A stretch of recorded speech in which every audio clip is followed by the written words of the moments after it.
Every white यह एक computer student है। वह हाई स्कूल के आखिरी साल में है। हर साल की तरह इस साल भी स्टेम कॉम कंपटीशन होने वाली है, जो साइंस और इंजीनियरिंग के रिलेटेड एक बड़ा इवेंट होता है।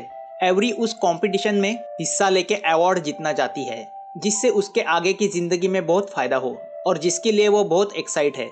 वो और एक चीज के लिए भी एक्साइट है, प्रॉम नाइट के लिए। प्रॉम नाइट यानी कॉलेज के आखिरी दिन की रात, जो फेयरवेल पार्टी होती है वो, जिसमें एवरी अपने क्रश कैस्पर के साथ डांस करने वाली है। मगर एवरी को साइंस के सिवा दूसरा कुछ नजर नहीं आता।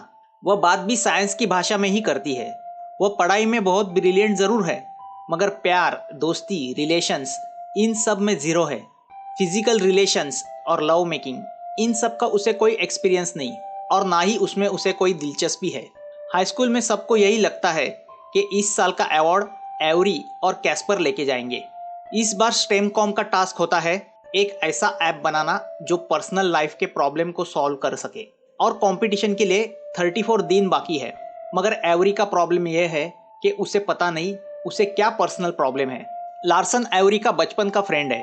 एवरी अपने साइंस के सभी एक्सपेरिमेंट बचपन से उसके साथ करती आ रही है और वो भोला भाला उसके हर एक्सपेरिमेंट्स को झेलता आ रहा है।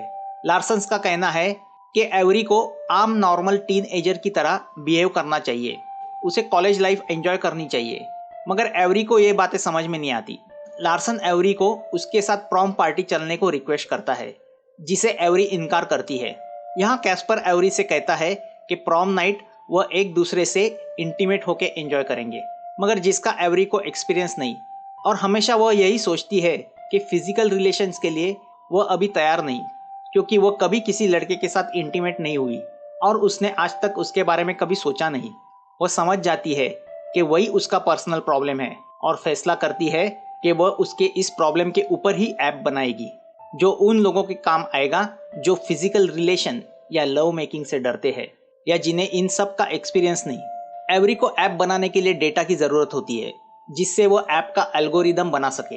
एवरी की तीनों फोस्टर मदर किम, सूज और डेब उसे इस काम में मदद करने का प्रॉमिस करती है। मगर धमाल की बात यह है कि फिजिकल रिलेशन या लव मेकिंग का उन तीनों को भी एक्सपीरियंस नहीं। वह तीनों अपनी तरफ से एवरी को मदद करने की कोशिश करती है, जिसका एवरी को कोई फायदा नहीं होता। एवरी अब ऐप के लिए प्रोग्राम बनाने बैठती है। वह इंटरनेट पे सर्च करती है, मगर उसे जिस तरह के इंफॉर्मेशन की जरूरत होती है वह उसे वहां नहीं मिलती। वह किताबें छान मारती है, मगर कुछ फायदा नहीं होता।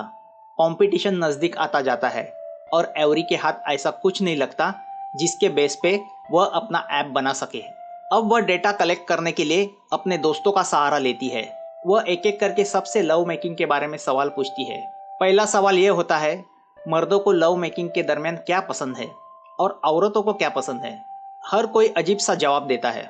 सभी की बातों में डैनिका का नाम आता है। सबके लिए वह एक अट्रैक्टिव आइडियल वुमन फिगर है। अब एवरी डैनिका को मिलने जाती है। उससे मिलने के बाद एवरी को पता चलता है कि सभी तरह के मर्दों के साथ उसके रिलेशन रह चुके हैं, इसलिए उसे लव मेकिंग का बड़ा अनुभव है। डैनिका उसे बताती है कि सक्सेस के लिए प्रैक्टिस की बहुत जरूरत है, वरना सीधा पहली बार किसी के साथ इंटीमेट होंगे तो निराशा हो सकती है। एवरी को भी लगता है कि अगर उसे अच्छा ऐप बनाना है तो उसे एक्सपेरिमेंट करने होंगे और उसके लिए किसी मर्द की जरूरत है, क्योंकि लव मेकिंग अकेला मर्द या अकेली औरत नहीं कर सकती। तभी उसे अपने बचपन के दोस्त लार्सन की याद आती है, जो आज तक उसके हर एक्सपेरिमेंट का हिस्सा बना था।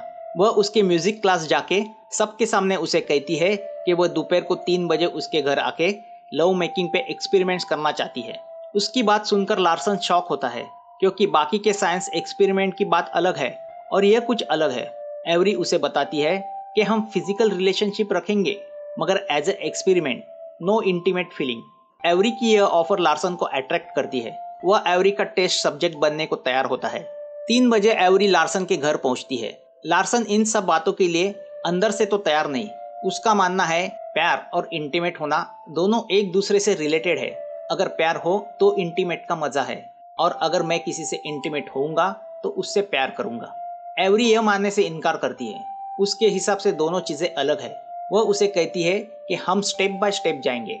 पहली स्टेप है किसिंग। दोनों एक दूसरे को किस करते हैं। लार्सन एटमॉस्फेयर क्रिएट करने के लिए म्यूजिक लगाता है, क्योंकि वह अंदर से एवरी को चाहता रहता है। वह चाहता है कि एवरी के साथ उसका पहला एक्सपीरियंस रोमांटिक रहे, मगर एवरी के एक्ट में कोई इमोशन नहीं। दूसरी स्टेप होती है private body parts touching. Larsen every के प्राइवेट बॉडी पार्ट्स को टच करता है। एवरी जिंदगी में पहली बार कुछ अलग महसूस करती है। यहाँ लार्सन मूड में आके बहकने लगता है, मगर एवरी उसे वहीं पे रोकती है और वहां से चली जाती है। इस एक्सपीरियंस से एवरी प्लेजेंट महसूस करती है। अपने पहले एक्सपीरियंस से एवरी अपना डेटा बनाना शुरू करती है। वह अब जानना चाहती है कि आगे का स्टेप क्या होता है। क्लासमेट से इंटरेक्ट होने के बाद उसे पता चलता है कि मर्दों को सेटिस्फाई करना जरूरी होता है। अब आते जाते एवरी को वही सब दिखने लगता है। वह लार्सन के घर जाके उसे इंटीमेट के बिना सेटिस्फाई करती है। लार्सन भी चाहता है कि एवरी भी वह एंजॉय करे जो उसने एंजॉय किया है, मगर एवरी वहां से चली जाती है। डैनिका एवरी से कहती है कि उसे खुद को प्लेजर देना चाहिए, तभी वह ऐप की अहमियत समझेगी।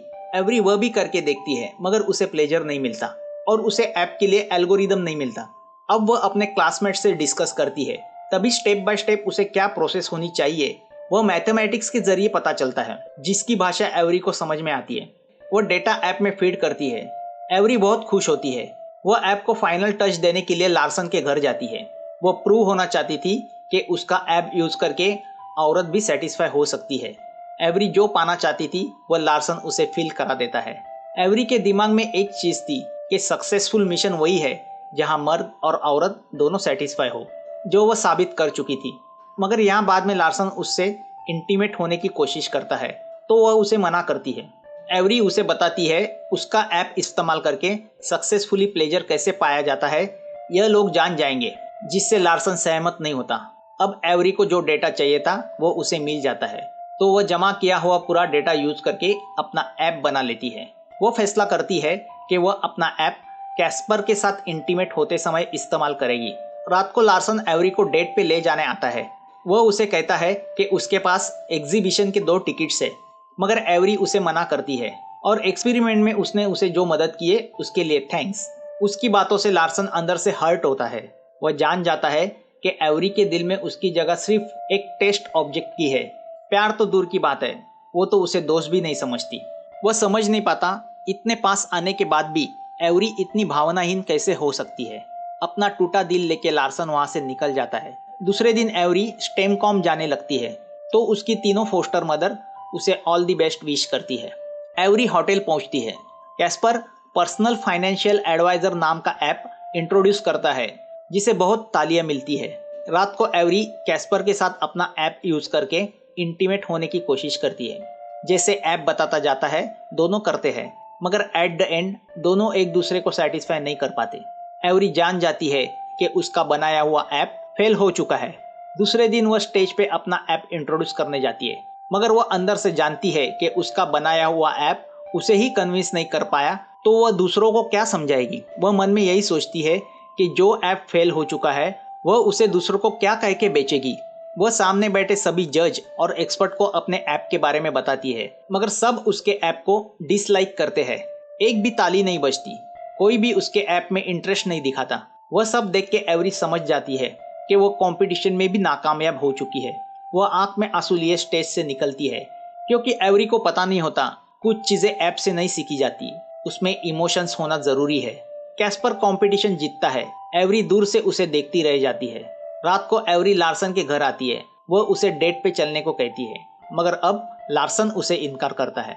वह उसे बताता है उसके मन में एवरी के लिए फीलिंग थी, मगर एवरी ने हमेशा उसे एज अ एक्सपेरिमेंट इस्तेमाल किया। लार्सन उसे बताता है कि हर चीज साइंस में तोली नहीं जाती, शायद तुम यह कभी समझ सको। वह उसे बताता है कि उसके दिल में एवरी के लिए जो फीलिंग थी अब वह खत्म हो चुकी है और उसके लिए उसे एवरी को थैंक्स कहना चाहिए।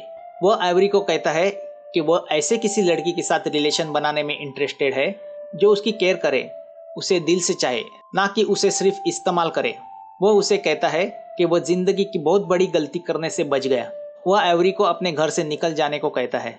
एवरी बिना कुछ बोले वहां से निकल जाती है। अब एवरी समझ जाती है कि प्यार की फीलिंग इंटीमेट से कई ज्यादा है और इंटीमेट के वह पल भी तभी कामयाब हो सकते हैं जब दिल के अंदर फीलिंग हो। और शायद वही एक डेटा वह अपने ऐप में डालना भूल गई थी। एवरी लार्सन की याद में बेड पे पड़ी रहती है। तभी उसकी फोस्टर मदर किम आके उसे कहती है, अगर तुम्हें किसी के खोने का एहसास है तो तुम्हें प्यार हुआ है और प्यार दोस्ती में हमेशा दिया जाता है, लिया नहीं जाता। एवरी फैसला करती है कि वह अपने दिल की फीलिंग लार्सन को बताएगी। दूसरे दिन वह सीधा लार्सन के म्यूजिक क्लास जाती है और उसे बताती है वह सच था। प्यार और इंटीमेट यह दोनों चीजें एक दूसरे से बंधी हुई है। वह उसे बताती है कि उसके दिल में लार्सन के लिए फीलिंग जाग गई है। लार्सन एवरी को बताता है उसे ऐसी लड़की चाहिए जो उसके जैसी हो। एवरी अब इमोशन में आके उससे कहती है वह उसके साथ प्रॉम पार्टी जाना चाहती है। लार्सन उसे साफ मना कर देता है। आखिर एवरी उसे कहती है आई लव यू, मगर अब देर हो चुकी है। लार्सन ने अपने दिल में किसी और को बसा लिया है। एवरी की टीचर उसे बताती है कि अगर तुम सच्चा प्यार करती हो तो फ्रेंडशिप के आगे जाके उसके लिए कुछ करो, उसकी खुशी जिसमें है वो उसे दे दो। एवरी लार्सन के क्रश यानी लीजा को कन्विंस करती है कि वह प्रॉम में लार्सन के साथ जाए। लीजा तैयार होती है। एवरी समझ जाती है दुनिया में कुछ सीखने के लिए फेल होना जरूरी है। रात को वो प्रॉम पार्टी में जाती है जहां लार्सन लीजा के साथ डांस कर रहा होता है। वह उन दोनों को देख के खुश होती है। लार्सन अपनी नज़रों से उसे थैंक्स कहता है। एवरी अपने हाई स्कूल के आखिरी दिन सबसे बड़ा लेसन सीखती है। लोगों को दिल से समझो, शरीर से नहीं। लोगों को खुश रखो तो तुम्हें खुशी मिलेगी। मूवी यहाँ ख़त्म होती है। अगर आपको यह एक्सप्लेनेशन अच्छा लगा हो तो प्लीज़ सब्सक्राइब करना, ताकि ऐसी ही फिल्में आगे भी हम आपके लिए लाते रहेंगे। तो जल्द मिलेंगे नई मूवी के साथ।